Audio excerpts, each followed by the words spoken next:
বাংলা সাহিত্যের অফুরন্ত ভাণ্ডার থেকে নানা রকম গল্প দিয়ে সাজানো আমাদের গল্পবুড়ির ভাণ্ডার। আজ আপনারা শুনবেন আশাপূর্ণা দেবীর লেখা উপন্যাস প্রথম প্রতিশ্রুতির দ্বাদশ পর্ব।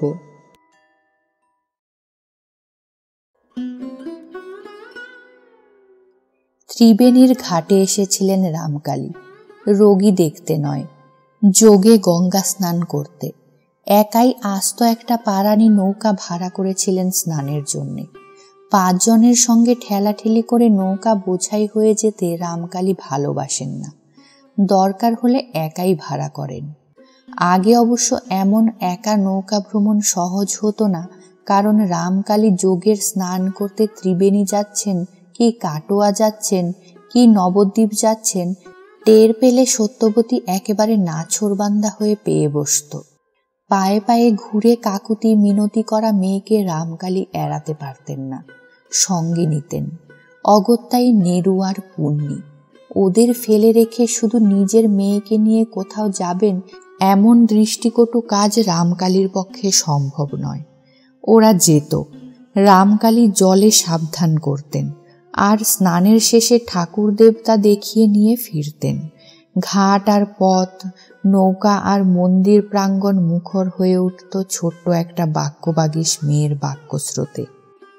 আজকে শুধু জলের উপর দাঁড় টানার ছপাত ছপাত শব্দ। উন্মুক্ত গঙ্গাবক্ষের দিকে তাকিয়ে ছোট একটা নিঃশ্বাস ফেললেন রামকালী। আকাশের পাখিটা খাঁচায় বন্দি হয়ে কেমন আছে কে জানে। পুণ্যিটারও বিয়ে ঠিক হয়ে আছে। গত কমাস অকাল ছিল বলে বিয়ে হয়নি, কিন্তু পুণ্যি অন্য ধরনের মেয়ে। নেহাত 70 প্রজা হিসেবে দস্যিচাল্লি করে বেরিয়েছে, নচেত একান্তই ঘর সংসারী মেয়ে সে। খাঁচার পাখি হয়েই জন্মেছে পুণ্যি আর পুণ্যির মতো মেয়েরা। কিন্তু 70 মতো দ্বিতীয় আর একটা মেয়ে আর দেখলেন কই রামকালী? যে মেয়ে প্রতি পদে প্রশ্ন তুলে জানতে চায় কি আর কেন। খোলা গঙ্গার দিকে তাকিয়ে আর একবার মনে হলো রামকালীর কতদিন যোগে স্নান করিনি। মনে হচ্ছে যেন দীর্ঘকাল। আর একটা নিঃশ্বাস পড়ল। মাঝিটা একবার কথা কয়ে উঠল, খুকি সৌর ঘরে কর্তাবাবু? রামকালী বললেন, আর বার 2 ছপাত ছপাত করে মাঝিটা ফের বলে উঠল, থাকবে এখন? সংক্ষেপে দেখি বলে আলোচনায় ইতির সুর টানলেন রামকালী। পুণ্যির বিয়ে আসছে, এই যা একটু আশার আলো দেখা যাচ্ছে। নইলে থাকবে ছাড়া আর কি, চিরকালই থাকবে সেখানে। আর সেইটাই তো কাম্য। মোক্ষদার মতো অনবদ্য রূপ আর অশেষ তীক্ষ্ণতা নিয়ে আজীবন বাপের ঘরে বসে জ্বলতে থাকবে, এমন ভাগ্য কেউ মেয়ের জন্য প্রার্থনা করে না। ঘরে থাকা মেয়ে মানেই দুর্ভাগা মেয়ে। অথচ মাঝে মাঝে পালে পার্বণে কি ভাত পইতে বিয়ের কুটুম্বের মতো যে আশা, সে আশায় মায়ের প্রাণ ভরতে পারে, বাপের ভরে না। অতএব তাতে ইতি হয়ে গেছে। কিন্তু শুধু মেয়ে সন্তান কেন, পুত্র সন্তান হলেই বা কতটুকু তফাৎ। ছেলে ঘরে থাকে, ছেলের ওপর জোর খাটে, এই পর্যন্ত। ছেলে বড় হয়ে গেলে আর কি তাকে দিয়ে মন ভরে? তাই হয়তো মানুষ জীবনের মধ্যে বারে বারে নতুন শিশুকে ডেকে আনে জীবনকে সরস রাখতে, ভরাট রাখতে। আবার তারপরেও আশ্রয় খোঁজে টাকার সুদের মধ্যে। নিত্যানন্দপুর ঘাট থেকে ত্রিবেণী ঘাট সামান্য পথ। মাঝি নৌকা বাঁধল, আর ঘাটে নেমেই প্রথম যার সঙ্গে চোখাচোখি হলো রামকালীর, সে হচ্ছে রানার গোকুল দাস। দূর থেকে রামকালীকে নামতে দেখে ছুটে ছুটে আসছে সে। কাদার উপরই আভূমি এক প্রণাম করে কৃতার্থস্মন্য গোকুল সবিনয় হাস্যে বলে, আজ আমার কি ভাগ্যি কর্তাবাবু, কি ভাগ্যি। রামকালী মৃদু হেসে বলেন, সকালবেলা হঠাৎ ভাগ্যের এত জয় জয়কার যে গোকুল? গোকুল বলে, তা জোকার দেব না আজ্ঞে, এই আপনার সঙ্গে দেখা হয়ে গেল, নইলে তো যেতে হতো সেই নিত্যানন্দপুরে। এই নিন, পত্তর আছে আপনার। পত্র? কলকাতা থেকে আসছে? অভাবনীয়। বিস্মিত হলেন রামকালী, কিন্তু বিস্ময় প্রকাশ করলেন না। খামে আটা চিঠিটা নিজের পরিত্যক্ত গাত্রবস্ত্রের উপর রেখে দিয়ে বললেন, আচ্ছা ঠিক আছে, ভালো তো সব? আপনার আশীর্বাদে আজ্ঞে, কলকাতার চিঠি আজ্ঞে। তাই তো দেখছি। বলে রামকালী গামছা কাঁধে ফেলে জলে নামেন। প্রথম সূর্যের কাঁচা রোদ ঝলসে ওঠে কাঁচা সোনার রঙের দীর্ঘ দেহখানির ওপর। গোকুল হাঁ করে তাকিয়ে থাকে। থাকতে থাকতে মনে মনে ভাবে, ইস, যেন আকাশের দেবতা, কি দিব্য অঙ্গ। পত্রের কথা মন থেকে সরিয়ে ফেলে যথাকৃত্য সব সেরে উত্তরীয়ের কোণে পত্রখানা বেঁধে মন্দির দর্শনে অগ্রসর হলেন রামকালী। অগত্যাই গোকুল আর একটা সাষ্টাঙ্গ সেরে বিদায় নিল। কলকাতা থেকে কার পত্র এলো সে কৌতূহল আর মিটল না তার। নৌকায় বসে চিঠি খুললেন রামকালী, আর পড়ে স্তব্ধ হয়ে গেলেন। এই সকালের আলো তার সমস্ত উজ্জ্বলতা হারিয়ে যেন আসন্ন সন্ধ্যার মতো মলিন হয়ে গেল। সদ্য গঙ্গা স্নানে নির্মল রামকালী যেন একটা অপবিত্র দ্রব্যের সংস্পর্শে এসে নিজেকে অশুচি বোধ করলেন। চিঠি কোনো পরিচিতের নয়, অজ্ঞাত ব্যক্তির। তাছাড়া নিচে কোনো নাম দস্তখত নেই। বেনামি এই চিঠিতে শুধু সম্বোধনের বাগাড়ম্বর অনেক, কিন্তু সেইটাই তো কথা নয়। চিঠির বক্তব্য এ কি ভয়ঙ্কর! বারবার পড়ার পর আরও একবার চিঠিখানা সামনে মেলে ধরলেন রামকালী। হস্তাক্ষর সুছাঁদের, লাইনগুলি পরিপাটি, বানান বিশুদ্ধ। কোনো লিখিত পড়িত লোকের দ্বারা লেখা সে বিষয়ে সন্দেহ নেই। ওপরে শ্রী শ্রী বাগদেবী শরণং দিয়ে শুরু। মহামহিমার্ণব শ্রীল শ্রীযুক্ত রামকালী চট্টোপাধ্যায় বরাবর ইস্যু যথাযোগ্য সম্মান পুরস্বর নিবেদন মতেত অত পত্রে এই জ্ঞাত করাই যে মহাশয়ের কন্যার অতীব বিপদ। তিনি তাহার শ্বশ্রুগৃহে যারপরনাই লাঞ্ছিতা, উৎপীড়িতা ও অপমানিতা রূপে কালযাপন করিতেছেন বলিতে মন শিহরিত ও কলেবর কম্পান্বিত হইলেও জ্ঞাতার্থে লিখিতেছি, আপনার কন্যা তাহার পূজনীয়া শ্বশ্রুমাতা কর্তৃক প্রহারিতাও হইতেছেন। সেই অবলা বালিকাকে রক্ষা করে নিষ্ঠুর পাষাণপুরীতে এমন কেহই নাই। আপনার জামাতা ধর্মপত্নীর এবমবিধ নির্যাতনে অবিরত অশ্রু বিসর্জন সার করিয়াছে। গুরুজনদিগের উপর তাহার আর কি বলিবার সাধ্য আছে? এবং প্রকার অবস্থায় মহাশয় যদি সত্তর কন্যাকে নিজ গ্রহে লইয়া যান তবেই মঙ্গল, নচেত কি যে হইতে পারে চিন্তা করিতে মস্তক ঘূর্ণিত হইতেছে। মনুষ্যজনিত কর্তব্যবোধে ইহা আপনার গোচরে আনিলাম। নিজ গুণে ধৃষ্টতা মার্জনা করিয়া কৃতার্থ করিবেন। অলমতি বিস্তারেণ ইতি নাম স্বাক্ষর নেই। পত্রলেখকের বাচালতা বা বাগাড়ম্বে কৌতুক বোধ করবেন এমন মানসিক অবস্থা থাকে না রামকালীর। চিঠিটা আস্তে আস্তে মুড়ে মেরজাইয়ের পকেটে রেখে দিয়ে এই রৌদ্রকরোজ্জ্বল পৃথিবীর দিকে তাকিয়ে থাকেন তিনি। এত আলো পৃথিবীতে, তবু পৃথিবীর মানুষগুলো এত অন্ধকারে কেন? কিন্তু কে এই পত্রলেখক? সত্যর শ্বশুরবাড়ির কোন শত্রু এভাবে মিথ্যা অপবাদ দিয়ে পত্র লিখে তাদের অনিষ্ট সাধন করতে চায়? কিন্তু তাহলে চিঠিতে কলকাতার ছাপ কেন? কলকাতা থেকে এই চিঠি আসে কি করে? ভেবে ভেবে অবশ্য একটা সিদ্ধান্তে পৌঁছলেন রামকালী।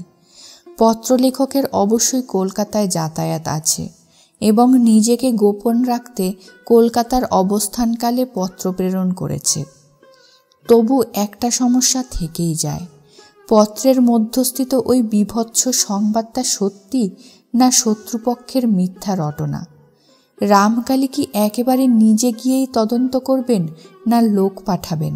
বাইরের লোক গিয়ে কি ভিতরকার প্রকৃত তথ্য আবিষ্কার করতে পারবে?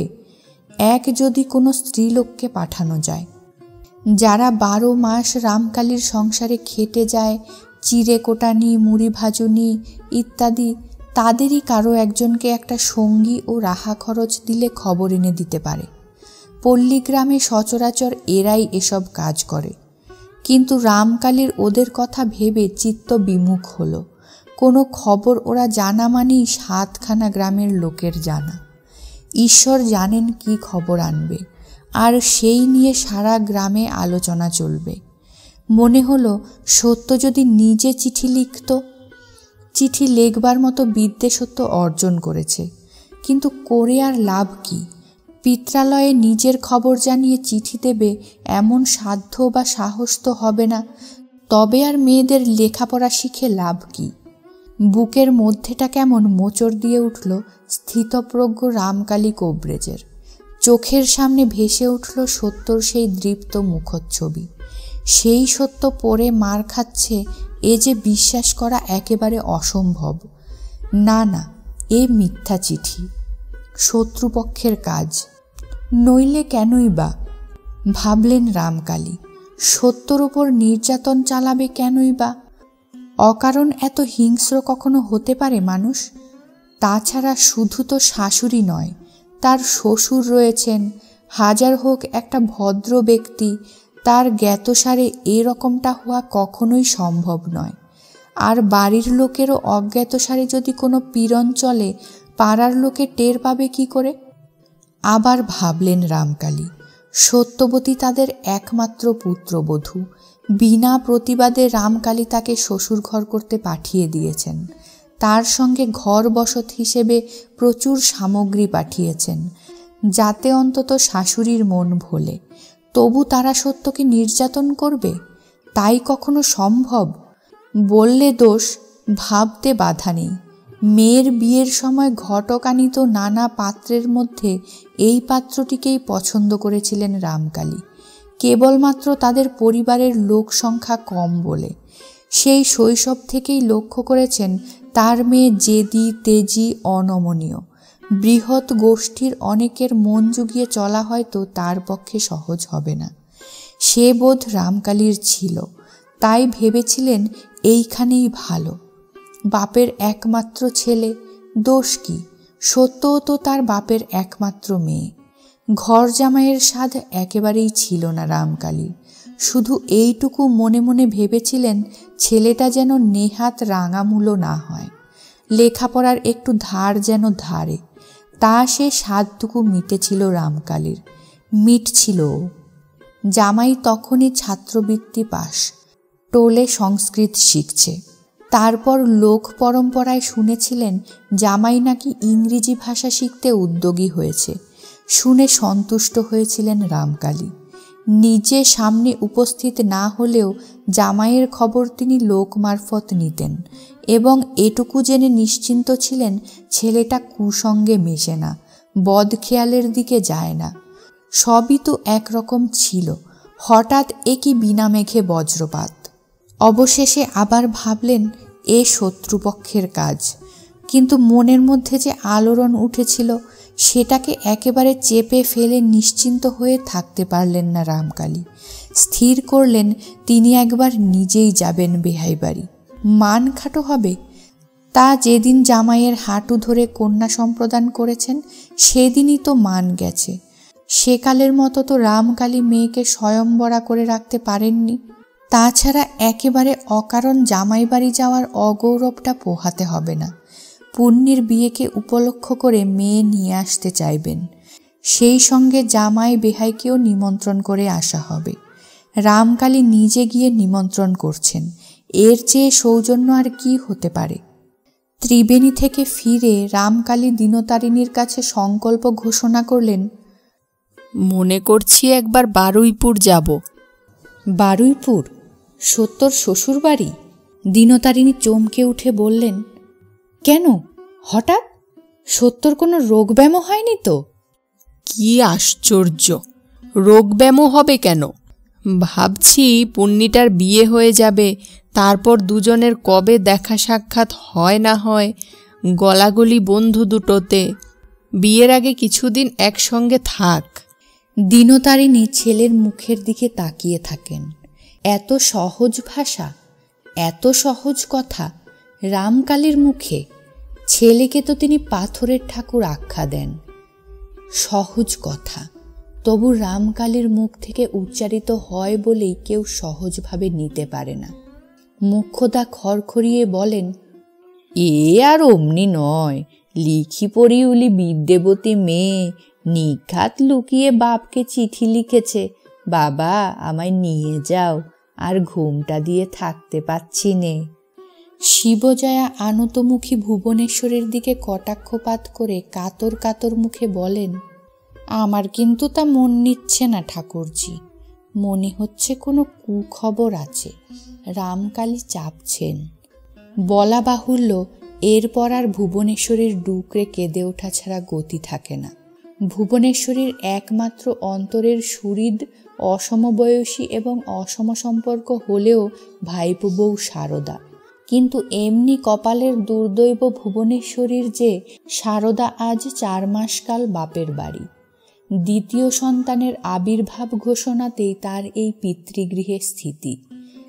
না, সেই এক অন্ধকার রাত্রে রাসুর সঙ্গে কলহ করে ডোবার জলে ডুবে মরেনি সারদা, শুধু অন্য ঘরে ননদের কাছে গিয়ে শুয়েছিল। সে শুধু একটাই রাত, রাতের পর রাত পারবে কেন?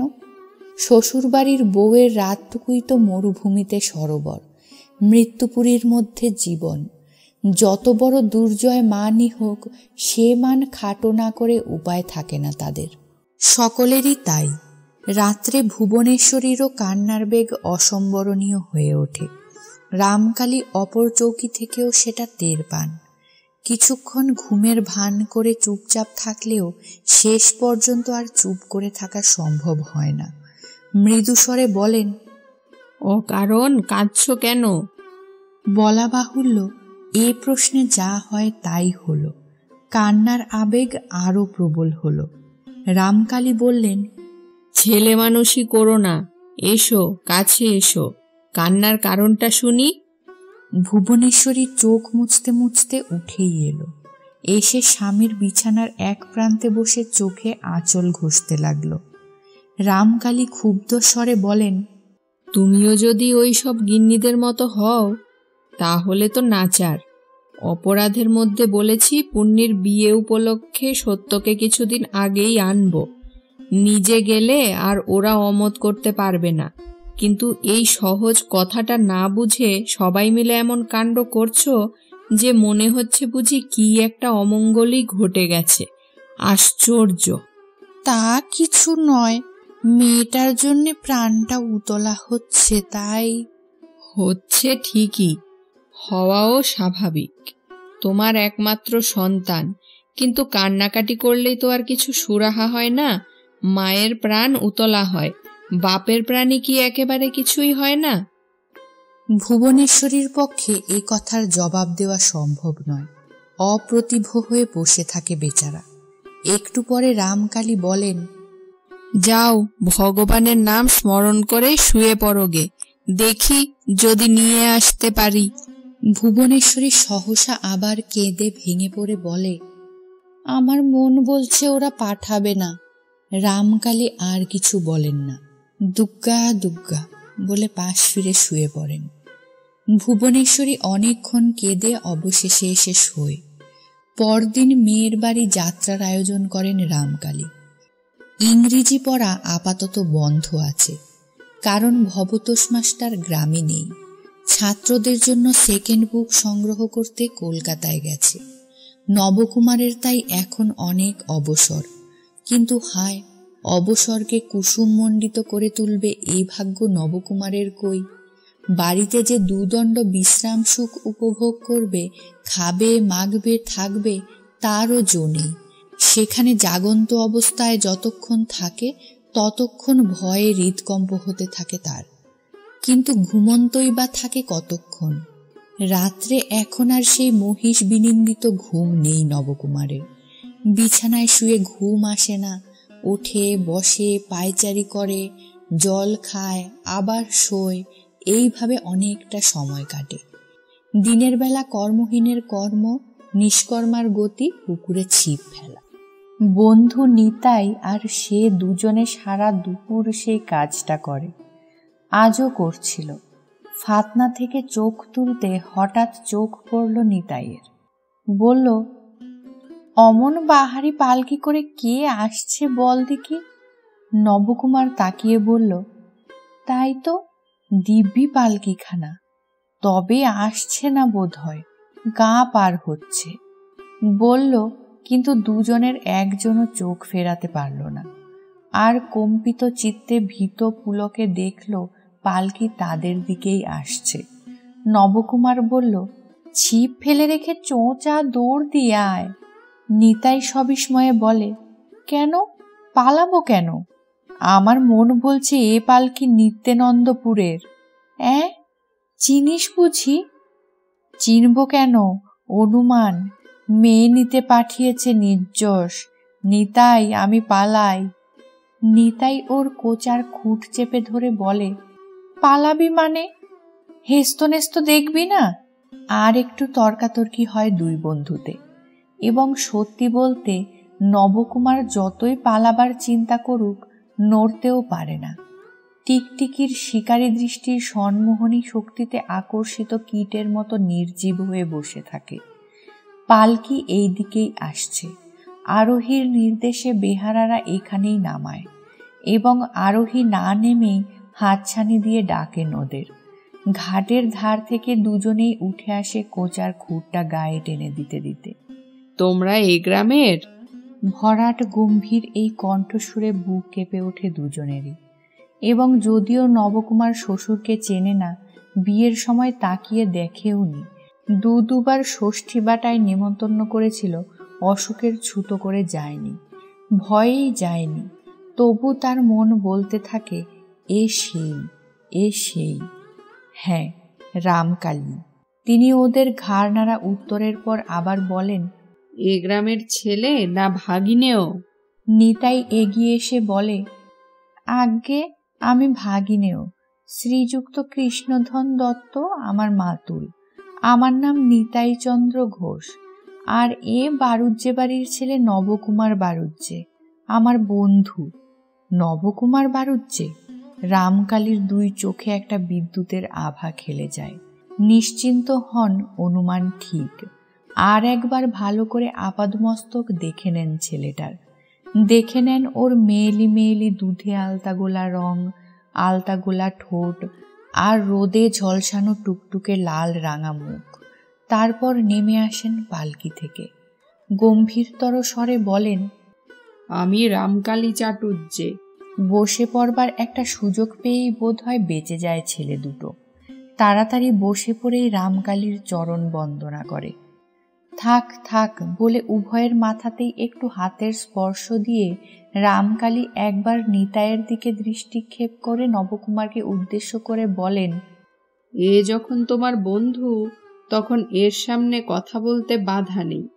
জিজ্ঞেস করছি, এইভাবে মাছ ধরেই দিন কাটাও নাকি?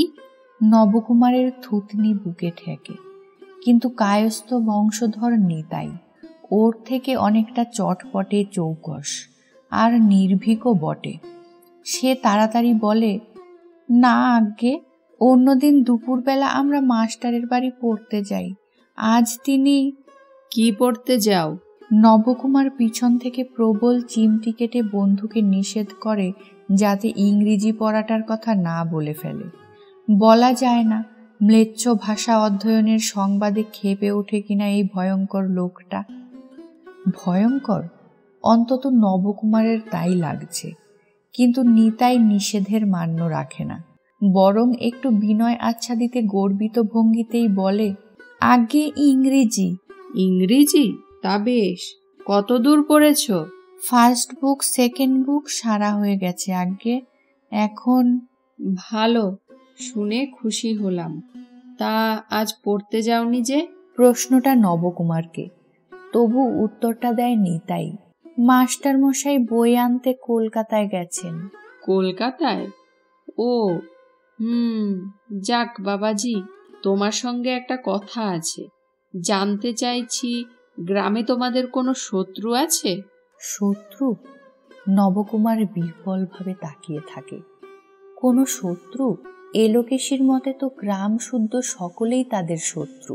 হ্যাঁ, শত্রু, মানে যে তোমাদের অনিষ্টকামী, মিথ্যে অপবাদ রটিয়ে তোমাদের ক্ষতি করতে চায়। এমন কোনো লোক আছে বলে মনে হয়? নবকুমার আস্তে আস্তে নেতিবাচক মাথা নাড়ে, কিন্তু ততক্ষণে নিতাই অন্য উত্তর দিয়ে বসেছে। আজ্ঞে, গায়ে তো সবাই সবাইয়ের শত্রু, ওই ওপরেই দেখুন হাসি, আর নবুর মার মেজাজের জন্যে তো। থাক ও কথা। মৃদু ধমক দিয়ে ওঠেন রামকালী। মেঘমন্দ্র স্বরে বলেন, গ্রামের সকলের হাতের লেখা চেনো? বলতে পারো এ কার লেখা? মির্জাইয়ের পকেট থেকে চিঠিখানা বার করে সামান্য একটু মেলে ধরেন রামকালী। কিন্তু মেলে ধরবার দরকারই বা কি? ওরা তো জানে এ কার লেখা, ভবতোষ মাস্টারের। আর লেখার প্রেরণা নিতাই নিজে। মাস্টারের কাছে হতভাগ্য নবকুমারের ধর্মপত্নীর যন্ত্রণাময় জীবনের কাহিনী দিব্য বিশদ করেই বলেছিল সে, এবং সহসা ভবতোষ মাস্টার ঘোষণা করেছিল, আচ্ছা, আমি এর প্রতিকার সাধনে যত্নবান হব। সাহেবদের দেশে কদাপি কেউ স্ত্রী জাতির প্রতি নির্যাতন সহ্য করে না। কি চিনতে পারলে বলে মনে হয়? দুজনেই প্রবল বেগে মাথা নাড়ে।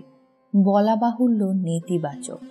হ্যাঁ বলে কে সিংহের মুখবিবরে মাথা গলাতে যাবে? ঠিক আছে, আমি তোমাদের ওখানেই যাচ্ছি। তোমার বাবা বাড়ি আছেন অবশ্যই? আছেন। অস্ফুট এই শব্দটি এতক্ষণে রামকালীকে নিশ্চিত করে তার জামাতা বাবাজি বোবা নয়।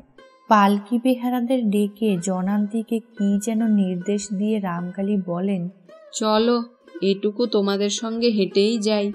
আমি আগে একটু দৌড়ে গিয়ে খবরটা দিয়ে আসি বলেই বন্ধু নিতাই বিশ্বাসঘাতকের মতো নবকুমারকে অথই জলে ফেলে রেখে দৌড় মারে।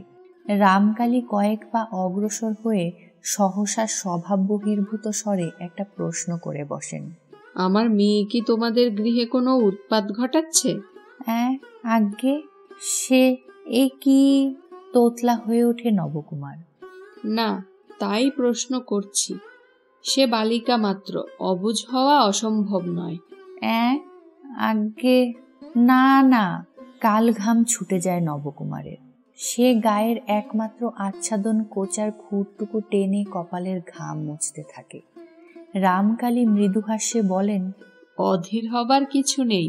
আমি কৌতূহল পরবশ হয়ে প্রশ্ন করছিলাম মাত্র। যাক, আমি যার জন্য এসেছি তোমাকে জানাই, কারণ তুমি আমার জামাতা। বাড়িতে একটি শুভ কাজ আসন্ন, সে কারণ আমার কন্যাকে আমি নিয়ে যেতে মনস্থ করেছি। বিবাহের সময় অবশ্য যথারীতি নিমন্ত্রণ আসবে, তুমি এবং তোমার পিতা যাবে। তোমাকে কয়েকদিন থাকবার জন্য মেয়েরা অনুরোধ করতে পারেন, সেই সম্পর্কে আমি তোমার পিতামাতাকে জানিয়ে যাব। থাকবার জন্যে প্রস্তুত থেকো। এই সবের আর কি উত্তর দেবে নবকুমার? ভয়ে আর আনন্দে, আশায় আর উৎকণ্ঠায় তার তো মুহুর্মুহু শ্বেদ কম্পপুলক দেখা দিচ্ছে। বাড়ির দরজার কাছাকাছি আসতেই নবকুমার সহসা কাতর কণ্ঠে বলে ওঠে, আমি যাই। কি আশ্চর্য, যাবে কেন? হ্যাঁ, আমি যাই। নিতাই আছে বলে এদিক ওদিক তাকিয়ে শ্বশুরের পায়ের কাছে মাটিতে একটা খাবল দিয়ে ছুট মারে নবকুমার। রামকালী সেদিকে চেয়ে একটা নিঃশ্বাস ফেলেন। লেখাপড়া শিখছে, কিন্তু মানুষ হচ্ছে কি? ঠিক এই সময় নিতাই নবকুমারদের বাড়ি থেকে বেরিয়ে আসে, আর নীলাম্বর বাড়ুজ্যে দরজার কাছে দাঁড়িয়ে একটা সুনিপুণ হাস্য সহযোগে বলেন, বেআই মশাই যে, কি মনে করে? বেলা না পড়তেই আবার রামকালীর পালকি ফিরতি মুখ ধরেছে, একা রামকালীকে নিয়েই। এখন পালকির খোলা দরজা দিয়ে পড়ন্ত সূর্যের স্বর্ণাভা উকি মারছে। শেষ ফাল্গুনের উড়ু উড়ু বাতাস যেন দুষ্টু শিশুর মতো মাঝে মাঝে ঝুপ করে ঢুকে পড়ে একটা টু দিয়ে যাচ্ছে। আকাশে বাতাসে গাছে পাতায় সর্বত্রই একটা আলো ঝলসানো আনন্দের আবেশ। কিন্তু প্রকৃতির এই মধুর রূপে মন দেবার মতো মন এখন নেই রামকালীর। কি এক দুরন্ত ক্ষোভে মনটা যেন হাহাকার করছে। মনে হচ্ছে কোথায় যেন মস্ত একটা হার হয়ে গেছে তার। ভদ্রতাবোধহীন নীলাম্বর বাড়ুজ্যের কাছে কি পরাজয় ঘটেছে রামকালীর? মেয়েকে নিয়ে আসতে পারেননি, এই ক্ষোভে মন এখন অস্থির। কিন্তু প্রকৃত ঘটনা তো তা নয়। নীলাম্বর তো ভদ্রতার চূড়ান্ত দেখিয়েছেন। মেয়ে নিতে এসেছেন এ প্রস্তাব তোলা মাত্রই নীলাম্বর অমায়িক হাস্যে বলেছেন, বিলক্ষণ বিলক্ষণ, এ তো অতি উত্তম কথা। আপনার কন্যা আপনি নিয়ে যাবেন, যত দিন ইচ্ছে রাখবেন, এতে আমার কি বলবার আছে। ওরে কে আছিস, পঞ্জিকাটা একবার নিয়ে আয় তো। রামকালী বলেছিলেন, পঞ্জিকা আমি দেখেই এসেছি। আগামীকাল সর্বশুদ্ধা ত্রয়োদশী, বারও ভালো। কালই নিয়ে যাব। রাত্রিবাস না করে উপায় থাকছে না। কাজেই গ্রামে কোনো ব্রাহ্মণ বাড়িতে শয়নের একটু ব্যবস্থা করে দিন, কিন্তু অনুগ্রহ করে কোনো আহারাদির আয়োজন করতে যাবেন না। বেহারাদের জলপানির ব্যবস্থা ওদের সঙ্গেই আছে। নীলাম্বর মেয়েদের ভঙ্গিতে গালে হাত দিয়ে বলে উঠেছিলেন, বলেন কি বেহাই মশাই, আমার এত বড় বাড়ি, এত বড় ঘর দালান থাকতে আপনি অন্যত্র। রামকালী গম্ভীর হাসে থামিয়ে বলেছিলেন, বেহাই মশাই কি হিন্দু বাঙালির লোকাচার বিস্মৃত হচ্ছেন? জামাতৃগৃহে রাত্রিবাস কি লোকাচার সম্মত? নীলাম্বর হাসির সঙ্গে একটি হ্যাঁ হ্যাঁ শব্দ করে বলেছিলেন, তা অবশ্যই, তা অবশ্যই, কিন্তু আপনার কন্যার সন্তান জন্মের পর তো আর এ জেদ রাখতে পারবেন না। রামকালী আরো গম্ভীর হয়ে গিয়ে বলেছিলেন, সন্তান নয়, পুত্র সন্তান। কিন্তু সুদূর ভবিষ্যতের আলোচনায় বৃথা সময় অপচয়ে দরকার কি? এখন কন্যার সঙ্গে একবার সাক্ষাতের ব্যবস্থা করুন। বিলক্ষণ, এ আবার ব্যবস্থা কি? ওরে সদু, তোদের বউকে একবার মাঝের ঘরে নিয়ে আয়, বেহাই মশাই একবার দেখবেন। তবে নীলাম্বরের ব্যবহারে খুঁত কোথায়? এর চাইতে ভদ্র ব্যবহার আর কি করা যায়? কত বাড়িতে তো বউয়ের বাপ ভাই এলে বাইরে থেকেই জলপান খাইয়ে বিদায় দেওয়া হয়, মেয়ের সঙ্গে দেখা করতে দেওয়া হয় না। তাছাড়া অনেক বাড়িতে বহু সাধ্য সাধনায় যদি বা মেয়ের দর্শন মেলে, সঙ্গে একজন পাহারা থাকে, সে জায়গায় কিনা চাওয়া মাত্রই পাওয়া। রামকালীর তো কৃতার্থ হয়ে যাওয়া উচিত। কিন্তু আশ্চর্য মানুষের মন। রামকালীর মনে হলো নীলাম্বরের ওই সদু না কাকে ডেকে হুকুম দেওয়া, ওটা যেন তাচ্ছিল্য প্রকাশের একটা চরম অভিব্যক্তি। ওই সুরটার মধ্যে ওই কথাগুলোই কি খাপ খেত? ওরে কে আছিস, এক মুঠো ভিক্ষে দিয়ে যাত, ভিখিরিটা চেঁচাচ্ছে। নিজেকে গ্লানিযুক্ত আর সমস্ত পরিবেশটা অসুচি মনে হলো রামকালীর। কিন্তু উপায় কি? জামাইয়ের বন্ধু সেই ছেলেটা উঠোনে দরজা ধরে দাঁড়িয়ে রয়েছে দেখা যাচ্ছে, কিন্তু সে গেল কোন দিকে? এদিক ওদিক তাকালেন, হদিশ পেলেন না। সদুকে, ছেলে না মেয়ে? কর্তার তো শুনছি মেয়ে নেই। এক ঝাঁক ভাবনার মাঝখানে হঠাৎ বোধ করি সেই মাঝের ঘরেরই দরজাটার শিকলটা নড়ে উঠল। নীলাম্বর কোমরের কষি গুজতে গুজতে উঠলেন। ভিতরে ঢুকে কি বললেন কি করলেন ঈশ্বর জানেন। তারপর বেরিয়ে এসে ডাক দিলেন, আসুন বেয়াই মশাই। রামকালী ভেতরে ঢুকলেন। দেখলেন একটা অন্ধকার অন্ধকার ঘরের মধ্যে একটা চৌকির ধারে এক গলা ঘোমটা ঢাকা একটি বালিকা মূর্তি। পরনে শাড়িখানা জমকালো। বোধ করি পিতৃসন্ধানে আসার উপলক্ষে তাকে খানিকটা সাজিয়ে ফেলা হয়েছে। ঘরের বাইরে একটি কম বয়সী মেয়ে দাঁড়িয়ে, মাথায় ঘোমটা কম। রামকালী এসে ঢুকতেই সেই মেয়েটি তাড়াতাড়ি তার পায়ের ধুলো নিয়ে খাটো গলায় বলল, ওই যে কথাবার্তা কন। তারপর আরো খাটো গলায় হঠাৎ, মেয়ে নিয়ে যাবেন বলেই টুক করে পাশের একটা দরজা দিয়ে কোথায় ঢুকে গেল। কিন্তু ওর ওই অস্ফুট কথাটা পরিপাক করবার আগেই আর একটা চাপা অথচ তীব্র কথা কানে এলো তার। বউকে একলা রেখে চলে এলি যে বড়, বা আমি আবার সঙের পুতুলের মতো কি দাঁড়িয়ে থাকবো, লজ্জা করে না? উত্তরের এই কথাটুকু কানে এলো। তারপর আবার সেই তীব্র স্বর, ওরে আমার লজ্জা হলি লজ্জাবতী, একলা হয়ে এখন বাপের কাছে 7খানা করে লাগাক। এর উত্তর আর কানে এলো না রামকালীর। কিন্তু ইতিপূর্বের তিক্ত মন কি এরকম বিকল হয়ে বিস্বাদ হয়ে গেল?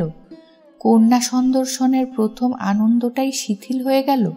সেই অবকাশে গুণ্ঠনবতী সত্য নিতান্ত নীরবে বাপকে একটি প্রণাম করল। প্রণাম করে যথারীতি পায়ের ধুলো মাথায় বুলাতেও ভুলে গেল না। কিন্তু রামকালী সহসা এমন বিচলিত হলেন কেন? সত্যর এই আচরণে বুকের ভিতরটা হাহাকার করে উঠল কেন তার? যে হাহাকার এখনো থামাতে পারছে না এই স্থিতপ্রজ্ঞ মানুষটা। রামকালী কি আশা করেছিলেন তার সেই সত্য অবিকল তেমনি আছে? বাপকে দেখেই ছুটে এসে ঢিপ করে একটা প্রণাম ঠুকে গিন্নিদের মতো বলে উঠবে, কি বাবা, এতদিনে মেয়েটাকে মনে পড়ল? ধন্যি বলি বাপের প্রাণ। এতদিনে একবার দেখতে আসতে ইচ্ছে হলো না মেয়েটা মরল কি বাঁচল? যাই ভাগ্যিস পূর্ণি পিসির বিয়েটা লেগেছিল, তাই না? অথবা এইটাই কি মনে করেছিলেন সত্য আর আগের সত্য নেই, একেবারে বদলে গেছে? তাই প্রত্যাশিত হৃদয়ে অপেক্ষা করেছিলেন, দেখা মাত্রই ঝাঁপিয়ে পড়ে পিতৃপক্ষে আশ্রয় নিয়ে নিঃশব্দে কেঁদে ভাসাবে সে। আর তার সেই অবিরল অশ্রুধারায় রামকালীর জ্বালা করা বুকটা ঠান্ডা হয়ে যাবে। কিন্তু এই ইচ্ছে তো রামকালীর হবার কথা নয়। আবেগপ্রবণতা তো রামকালীর সম্পূর্ণ রুচি বিরুদ্ধ। মন কেমন করা বা অনেক দিন পরে দেখা হওয়া ইত্যাদি উপলক্ষ করে কেউ কাঁদছে কাটলে দেখলে ভুরু কুঁচকে ওঠে তার। স্বয়ং রামকালী দুহিতাই যদি সেই খোলা আর সস্তা পদ্ধতিতে আবেগ প্রকাশ করে থাকে, রামকালী অসন্তুষ্ট হতেন নাকি? বহু বিচিত্র উপাদানে গড়া মানব মন কখন কি চায় বলা বড় শক্ত। কি চায় সে নিজেই বুঝতে পারে না। শুধু এক এক সময় একান্ত বেদনায় বলে, এ কি হলো, এ তো আমি চাইনি। তাই চির অবিচলিত রামকালী হঠাৎ আজ নিজের মেয়ের এই শান্ত সভ্য বধূমূর্তি দেখে বিচলিত হয়ে ভাবলেন, এ কি হলো? কথা জোগায়নি রামকালী। মৃদু গম্ভীর কণ্ঠ থেকে শুধু একটু কুশল প্রশ্ন উচ্চারিত হয়েছিল, বাড়ির সব মঙ্গল? আশ্চর্য! শ্বশুর ঘরে এলেই কি অমনি করেই মেয়েরা তাদের আজন্মের আশ্রয়কে তাদের ধুলো মাটির গড়া খেলাঘরের মতোই ভেঙে ফেলে, মন থেকে মুছে ফেলে? তাই শকুন্তলাকে আর কোনোদিন কর্ণমুনির আশ্রমে দেখা যায়নি। জনক রাজার ঘরে সীতাকে, মহাকবিদের মহৎ লেখনীয় এই অমোঘ নিয়মকে সহজ সত্য বলেই মেনে নিয়েছিল। তাই সে লেখনী নির্মম উদাসীন্যে শুধু সামনের দিকে এগিয়ে চলেছে, পিছু ফিরতে তাকায়নি। নারী আর নদী এরা তবে এক ধাতুতে গড়া, কিন্তু গিরিরাজ দুহিতা উমা? না, উমা তো ইতিহাসের নয়, পুরাণের নয়, মহাকবিদের অমর লেখনের অনবদ্য সৃষ্টি নয়। সে যে শুধু ঘরোয়া মানুষের মনের মাধুরী দিয়ে গড়া অমীয় ছবি, মানুষের প্রত্যাশা আর কল্পনা, আশা আর আকাঙ্ক্ষা দিয়ে গড়া ভালোবাসার মূর্তি। রামকালীর মনের মধ্যে অনেক ভাব তরঙ্গের একটা আলোড়ন উঠল, যেমনটা তার সচরাচর হয় না। ভাবলেন, তবে কি সত্য সম্পর্কে এতদিন যে মূল্যবোধ তার মনের মধ্যে ছিল, সত্য তার উপযুক্ত নয়? সত্য সেই সাধারণ মেয়ে যারা সহজেই বদলে যায়? ভাবলেন, তবে কি মার খাওয়ার কথাটাই সত্যি? আর সত্য একেবারে নেহাত একটা ভীরু মেয়ে মাত্র। যে মেয়েরা পড়ে মার খায় আর মার খেয়ে ভয়ে কাটা হয়ে থাকে, নিজেকে প্রকাশ করতে সাহস পায় না। সত্য সম্পর্কে এত হতাশ হয়েই বুঝি রামকালীর মধ্যে এত আলোড়ন। তবু সে আলোড়নকে সাহস করে রামকালী বলেছিলেন, হ্যাঁ, সব সংবাদ মঙ্গল। পুণ্যির বিয়ে 16ই বৈশাখ, তাই তোমাকে নিয়ে যাবার সংকল্প করে এসেছি। হ্যাঁ, ঠিক এই কথাটা উচ্চারণের পরই বুকের মধ্যে যেন একটা হাতুড়ির ঘা খেলেন রামকালী। বাবা গো, তুমি কি ভালো! আহ্লাদে চেঁচিয়ে উঠল না সত্য, তার বদলে বলল, বৈশাখের মাঝামাঝি বিয়ে, আর এখন তো সবে ফাল্গুনের শেষ। এত আগে থেকে নিয়ে যেতে চাইলে এরা কিছু মনে করতে পারে বাবা। রামকালী সুগভীর একটা নিঃশ্বাস গোপন করে বলেছিলেন, ওরা অমত করেননি, করেনি সে ওদের ভদ্রতাই। কিন্তু বাবা, আমাদেরও তো একটা বিবেচনা করা দরকার। এদের অসুবিধে ফেলে তোমার তাহলে এখন যাওয়ার মত নেই? আর একটা নিঃশ্বাস গোপন করতে হয় রামকালীকে। সত্য এবার মুখ তুলে তাকায়, সোজাসুজি একেবারে বাপের চোখের দিকেই। বাহারে শাড়ির গোমটাটা খসে পিঠের ওপর পড়ে যায়, তাই সত্যর সেই বাগ নামানা কোকড়া চুলে ঘেরা মুখটার সবটাই স্পষ্ট দেখতে পাওয়া যায়। আর চোখের দৃষ্টিটা তার বেশ একটু সময় নিয়েই বাপের মুখের দিকে নিবদ্ধ থাকে। তারপর চোখ নামিয়ে নিয়ে খসা পড়া আঁচলটা মাথায় তুলতে তুলতে উত্তর দেয় সত্য, তা কার্যক্ষেত্রে মত নেই বলতে হয় বই কি। ঠাকরুনের শরীর স্বাস্থ্য ভালো নয়, একা ননদের ঘাড়ে সমগ্র সংসার। রামকালী ঈষৎ বিস্মিত প্রশ্নে বলেন, ননদ? নবকুমারের ভগিনী আছেন নাকি? সহোদর বোন নন, তবে সহোদরের বাড়া বাবা, পিস্তুত ননদ। ওই যে যিনি তোমাকে এই ঘরে এনে পৌঁছে দিলেন। ও, যাবার যখন উপায় নেই তখন আর কি করবার আছে। অতএব রাত্রে আমার আর এই গ্রামে অবস্থান করারও প্রয়োজন দেখি না। এখনই রওনা দেব। তার আগে একটা প্রশ্ন তোমায় করছি। তুমি তো লেখাপড়া কিছু শিখেছিলে, পত্রাদিও পড়তে পারো মনে হয়। এই চিঠিটা পড়ে মানে বুঝতে পারবে? জামার পকেট থেকে চিঠিটা বার করেন রামকালী। চিঠিখানা কিন্তু সত্য তাড়াতাড়ি হাত বাড়িয়ে নেয় না, মৃদু স্বরে বলে, কার পত্তর? সেটাই তো আমার জানা নেই, তুমি হয়তো জানতে পারবে। অতঃপর চিঠিটা হাতে নিয়ে কয়েক ছত্র পরে সত্য। ঈশ্বর জানেন ঘুমটার মধ্যে তার মুখের চেহারা কেমন হয়ে ওঠে, কিন্তু গলাটা তো ঠিকই থাকে। ঠিকঠাক শান্ত গলায় বলে ওঠে সে, অত বড় একটা জ্ঞানবান বিচক্ষণ ব্যক্তি হয়ে বুঝতে পারলে না বাবা? এ কোনো শত্রুরের কাজ। এমন কে শত্রুর আছে তোমাদের? তা কে জানে বাবা, অনেক শত্রুর তো ওপরে ভালো মানুষ সেজেও থাকে। চিঠিটা সব না পড়েই বাবার হাতে ফিরিয়ে দিয়েছিল সত্য। রামকালী সেটা ফের পকেটে পুরে দীর্ঘশ্বাস গোপন না করেই বলেছিলেন, তাহলে এখানে তোমার কষ্টের কোনো কারণ নেই? তোমার সম্বন্ধে দুশ্চিন্তা করবারও কিছু নেই আমার? ঈশ্বর মঙ্গল করলেন।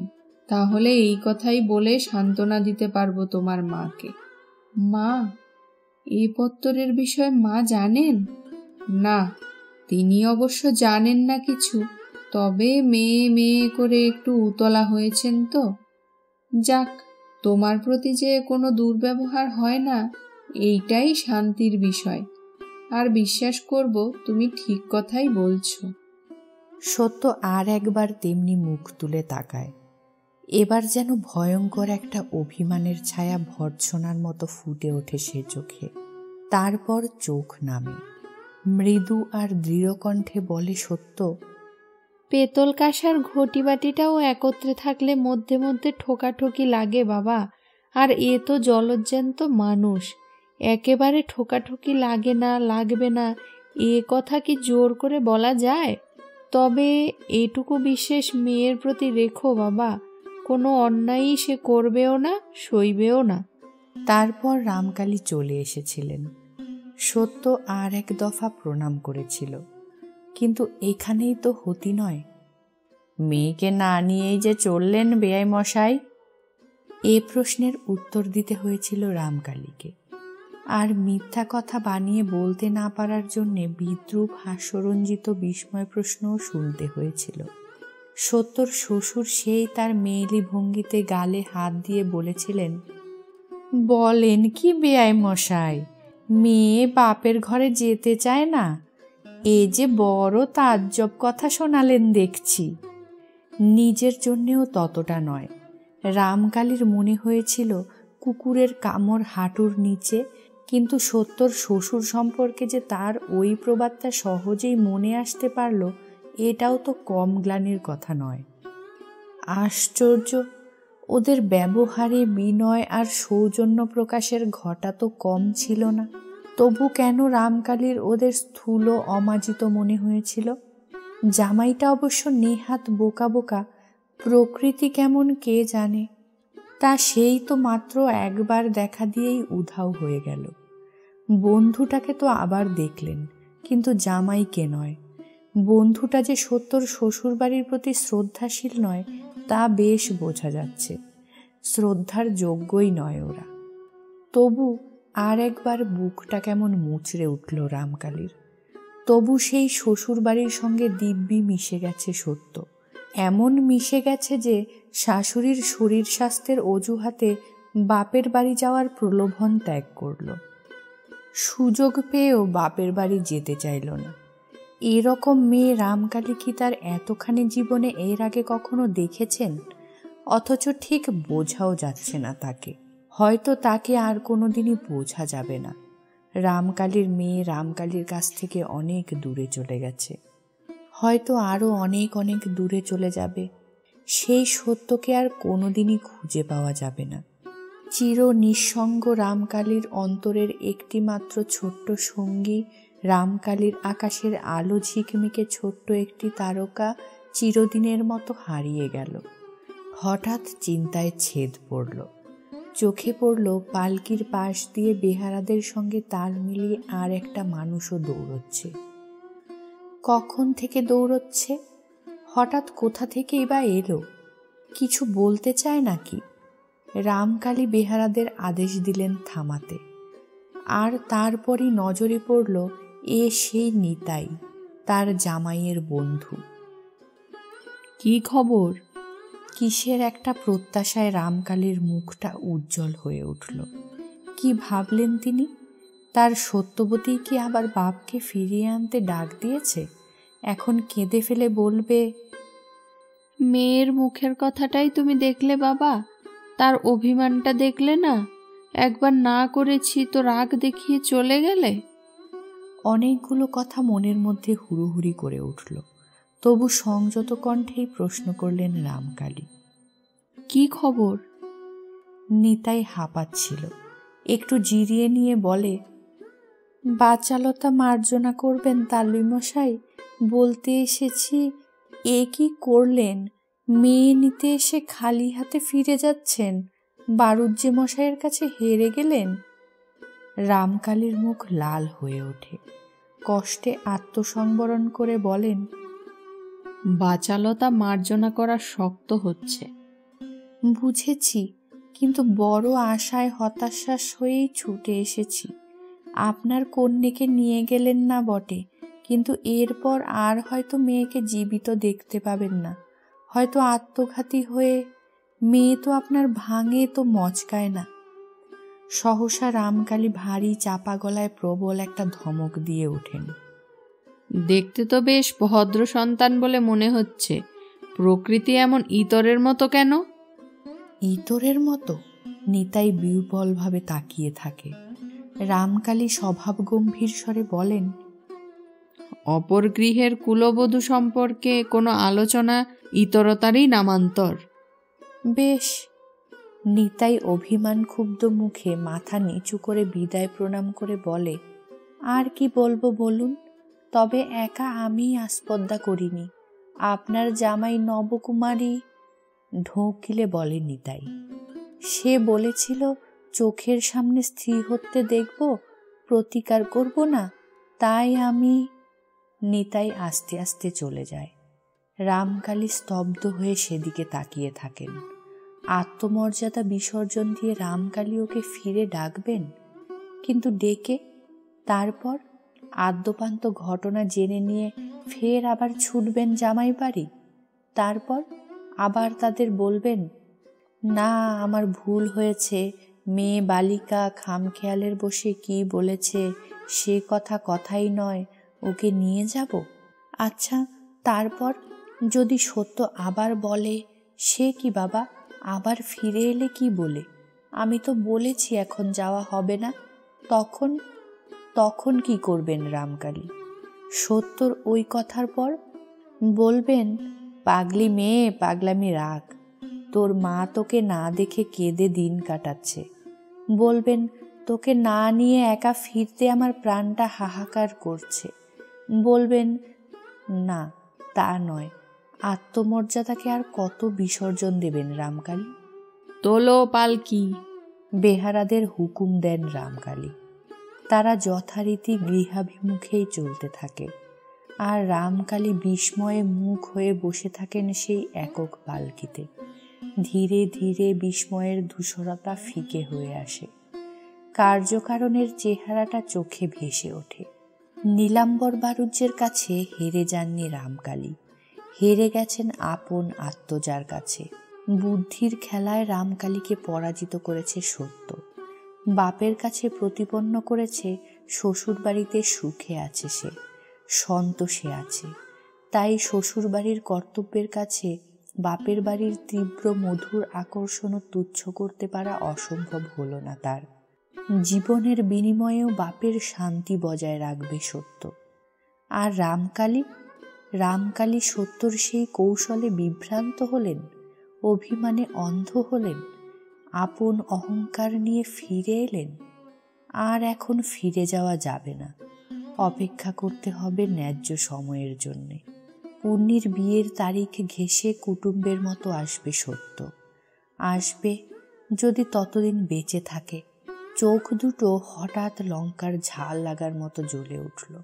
স্বভাব বহির্ভূত তীব্রতায় পালকি থেকে মুখ বাড়িয়ে বেহারাদের উদ্দেশ্যে বলে উঠলেন, কচ্ছপের মতো সমস্ত মাটি মারিয়ে হাঁটছিস যে তোরা, পায়ে জোর নেই?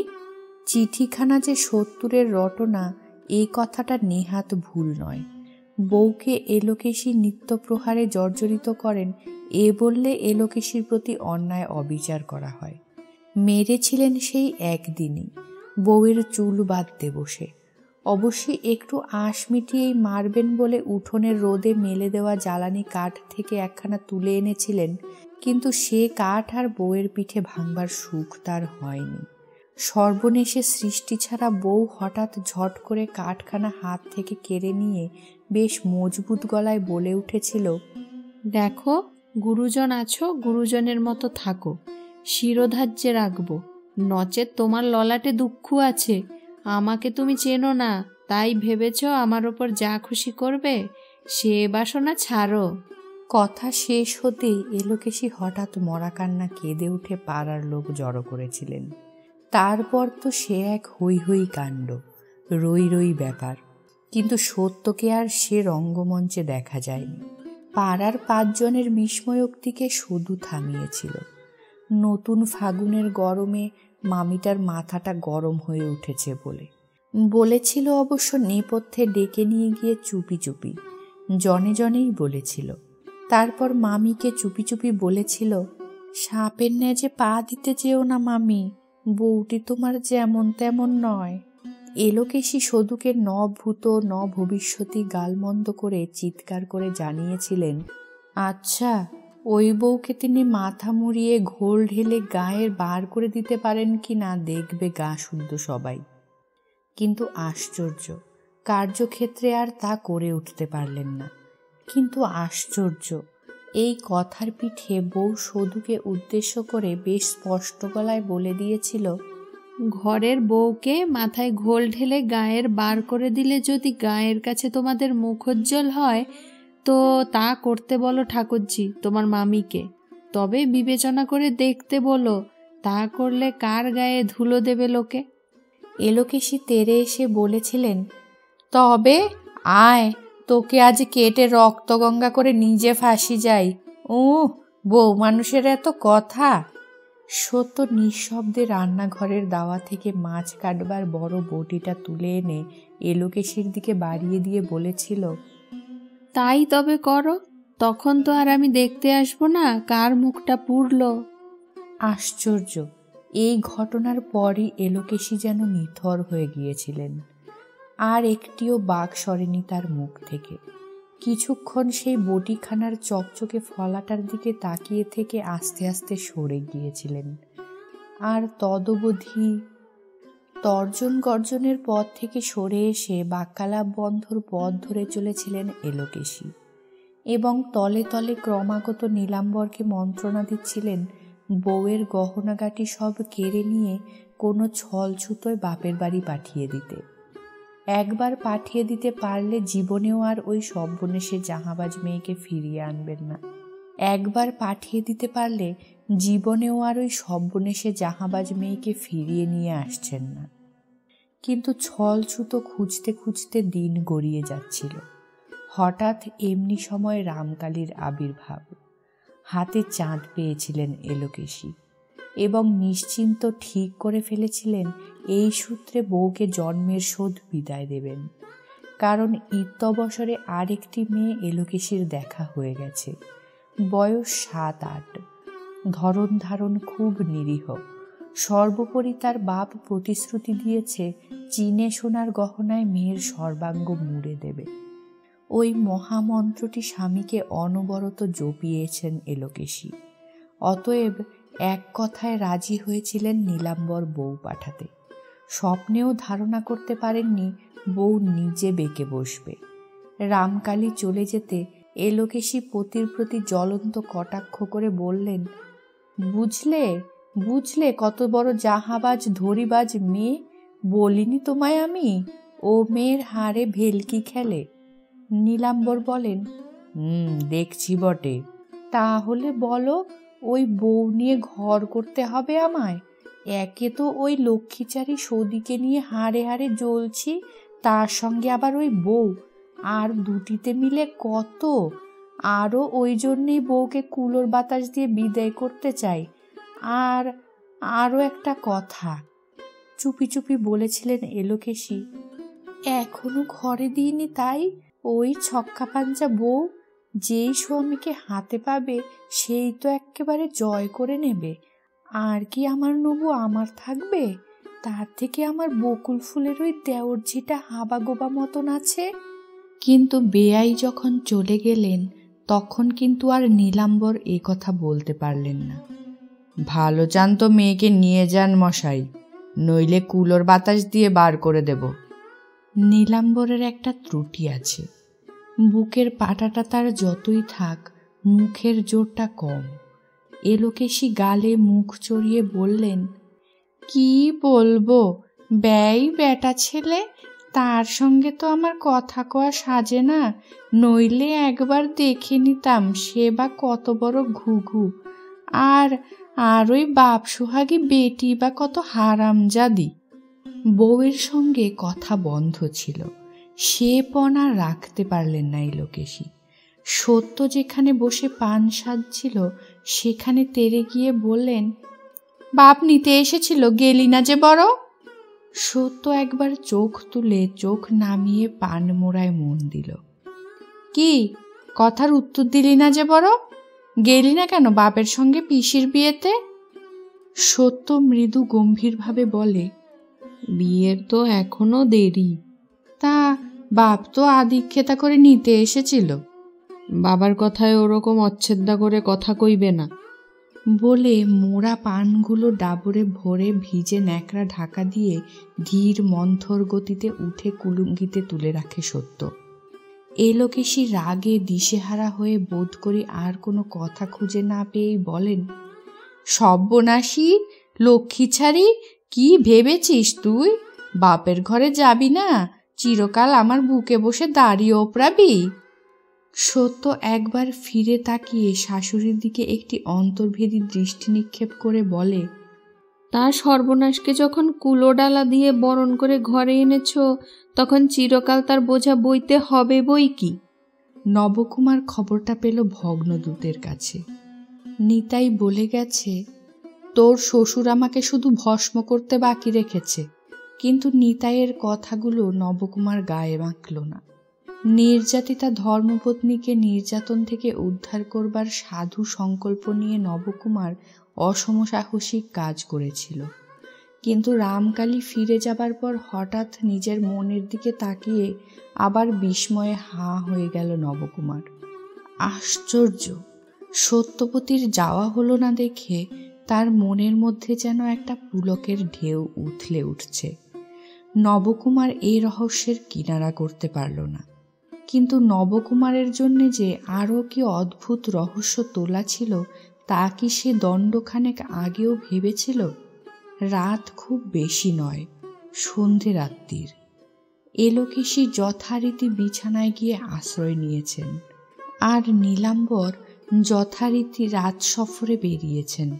সদু রান্নাঘরে কাঠের দোলকোর ওপর মাটির প্রদীপ বসিয়ে রান্না করছে। নবকুমার বাড়ি ফিরে সন্তর্পণে অন্ধকার দালানটা পার হচ্ছিল।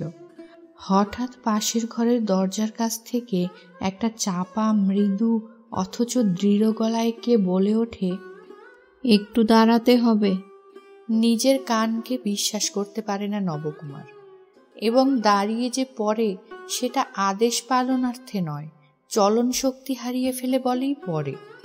এ কণ্ঠস্বর তার বাপের নয়, মার নয়, সদুর নয়।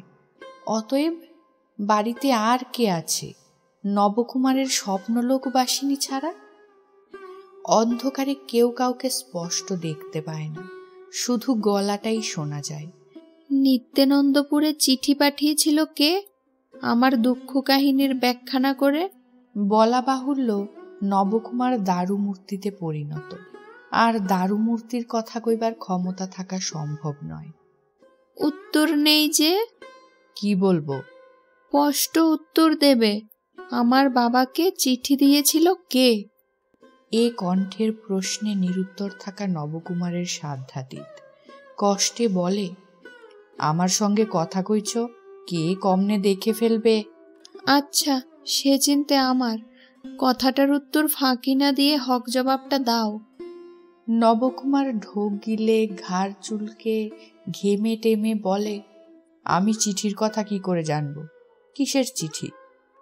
দেখো, মিথ্যে কথা কইও না, নরকেও ঠাঁই হবে না। আমার নির্যশ জ্ঞান, এ তোমার কাজ।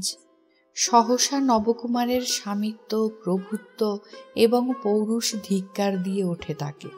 তাই সেও সহসা ক্রুদ্ধ কণ্ঠে বলে, যদি দিয়েই থাকি, দোষটা কি হয়েছে? নিজেই তো মরছিলে। অন্ধকার থেকে মৃদু তীক্ষ্ণ স্বর দ্রুত কথা কয়। মরছিলাম সেটা ঢাক পিটিয়ে বলে বেড়াবার কুটুমের কানে তোলার মতন কথা নয়। যারা নিজের মায়ের গালে চুনকালি দেয় তাদের আবার বিদ্যে বুদ্ধির বড়াই। ঘর সত্তর বিভীষণকে ত্রিজগতের লোকে ছি চিৎকার করেছে বই ধন্যি ধন্যি করেনি। এই বুঝে কাজ করো। ঘরের অন্ধকারের মধ্যে মিলিয়ে যায় দরজায় দাঁড়ানো মূর্তিটার আভাস। কণ্ঠস্বরের অনুরণনটুকুও বাতাসে মিলিয়ে যায়। অথচ নবকুমার ন যজ ন তস্থ অবস্থায় সেখানে দাঁড়িয়ে থাকে। প্রথম পত্নী সম্ভাষণের যে বহুবিধ রোমাঞ্চময় এবং আবেশময় মধুর কল্পনা নবকুমারের লাজুক হৃদয় এতদিন ধরে লালন করে আসছিল, তার উপর কে যেন একটা কালির দোয়াত উপুর করে দিয়ে গেছে। স্ত্রীর সঙ্গে জীবনের প্রথম বাক্য বিনিময় এভাবেই শেষ হয় নবকুমারের।